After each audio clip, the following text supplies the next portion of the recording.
Shane and Stephanie McMahon would reveal who their general managers were. There was a very entertaining segment involving 3 different stables, and who walked away with the WWE Championship. Get ready, guys and gals, because it's time for WGS TV Reviews. Monday Night Raw. Hey YouTube, are you ready for your hot tag? Because if you are, it's definitely time to work. This is the Hurricane, and you're watching WGS TV. And if not, what's up with that?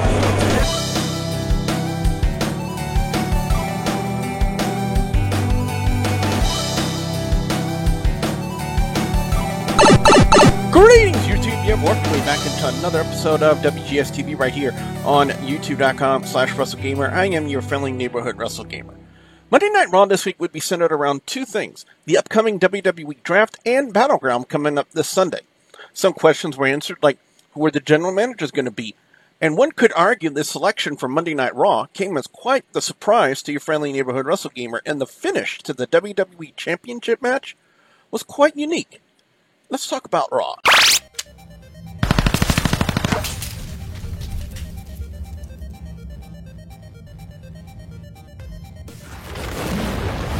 Monday Night Raw would open up with the huge announcements on the identities of the Raw and SmackDown general managers. Now, it was reported that WWE accidentally leaked out the information pertaining to the identity of the SmackDown general manager being Daniel Bryan, so when Shane did the official reveal, I wasn't taken by surprise, but I'm glad they're using the leader of the Yes Movement in on-screen capacity. What really blew my socks off was Mick Foley, Mr. Bang Bang, former WWE Commissioner Mick Foley, being named the Raw General Manager. It was kind of hard to gauge who actually got a bigger pop from the crowd. Daniel Bryan always gets a huge pop from the crowd because how over he is. And the same could be said about Mick Foley. So I have to say, as far as I'm concerned, I'm quite pleased with the selections of the Raw and SmackDown general managers. Also, one last thing, Stephanie also announced that WWE is bringing back the Cruiserweight division, and it will be exclusive to Raw. The opening match would feature Chris Jericho and Kevin Owens taking on the Swiss Superman Cesaro and the underdog from the Underground, Sami Zayn. Now, the majority of this match, one could say, was more centered around the Sami Zayn-Kevin Owens angle due to the fact that not only did Zayn cut a promo about it backstage, but the announce team even brought it up that at Battleground will be the last meeting of Zayn and Owens. Now, correct me if I'm wrong, but wasn't this match billed as that before the draft storyline was announced? Just saying. Overall, a decent opening match for Raw, as the finish of this match would be Zayn countering a roll-up by Y2J into a small package pin, giving Cesaro and Zayn the W on this one. Backstage, Daniel Bryan was approached by several people, including the Golden Truth, who apparently now have their own t-shirt. Why?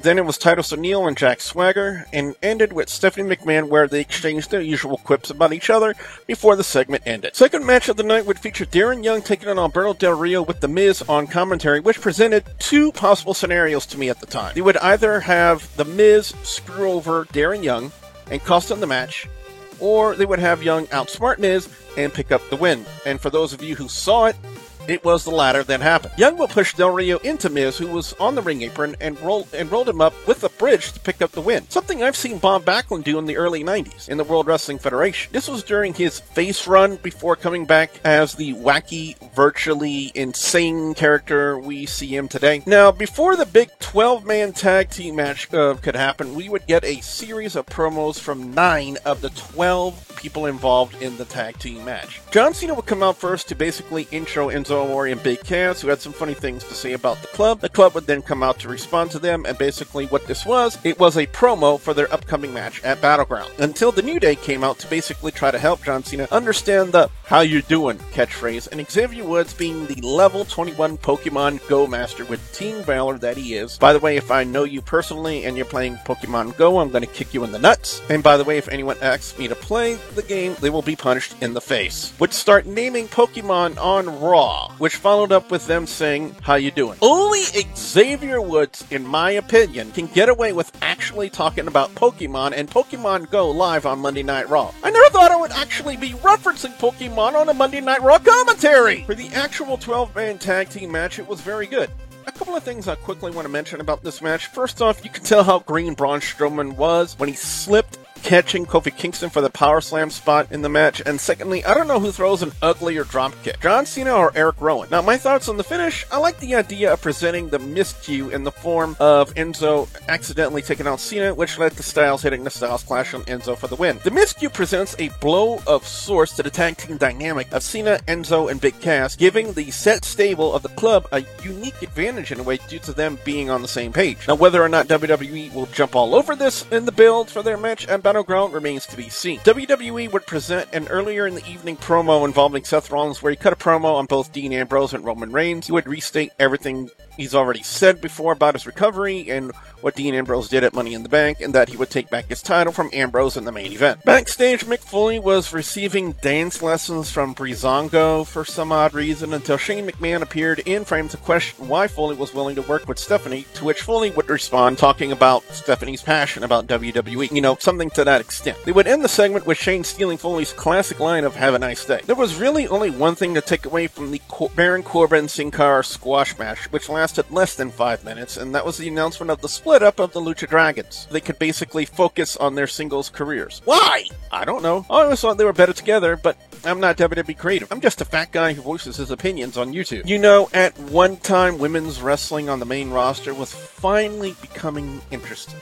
They shed the Diva label and actually had some promise. But sadly, as of late, they have become quite stagnant to your friendly neighborhood Wrestle Gamer, especially when it pertains to this tag team match with Charlotte and Dana Brooke taking on Becky Lynch and Sasha Banks. Now, with the lack of a good build, or a moderate build for that matter, with Natalya and Becky, it kind of makes sense to use Natalya to attack Becky here, since this was technically the go-home show for Battleground. The women's champion and her protege, Dana Brooke, would take the chance to jump on Banks, ending with Charlotte hitting natural selection on the boss. Now, the identity as to who Sasha Banks' tag team partner is for Battleground still has yet to be revealed. Lana looks hot, even in military camouflage. Enough said. It's been a night of tag team matches as Rusev would team up with Sheamus to take on Dolph Ziggler and Zack Ryder. This was a bit of a short one, with Rusev locking on the Accolade on Ziggler to pick up the win. Really not much to talk about this one, honestly. Backstage, we saw the Ascension pitching something extremely weird to Mick Foley, like tennis courts and pools and something like that. I have no idea what they were talking about.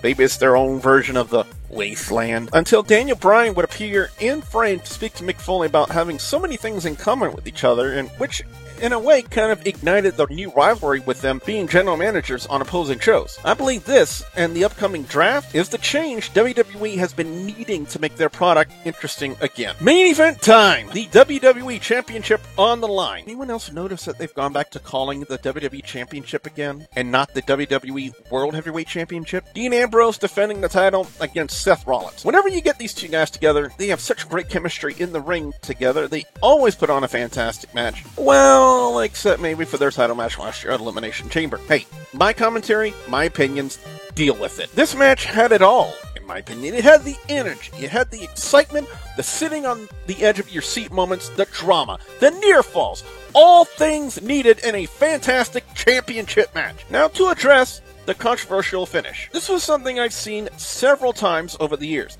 A superplex into a double pin finish. Raw would go off the air with Stephanie McMahon announcing Seth Rollins as the new WWE Champion. The fallout, however, continued on the WWE Network when, upon further review from the referee, the match was ruled as a draw due to both men being pinned. This was an amazing way to not only keep the title on Ambrose, but neither man looked weak, since this was technically your go-home show for Battleground. I commend WWE Creative on such a unique way to make both men look strong while keeping the championship on Ambrose heading into Battleground. Now, WWE.com broke the story this morning that tonight on SmackDown Live, there will be a rematch of the WWE Championship with Dean Ambrose and Seth Rollins. So just going off the fact of how great their match was on Monday Night Raw and the unique finish they did, odds are that we still won't see a clean finish to the match, but I could be wrong. Overall score on Monday Night Raw this week, the go-home show for Battleground, gets a 4 out of 5. When was the last time I gave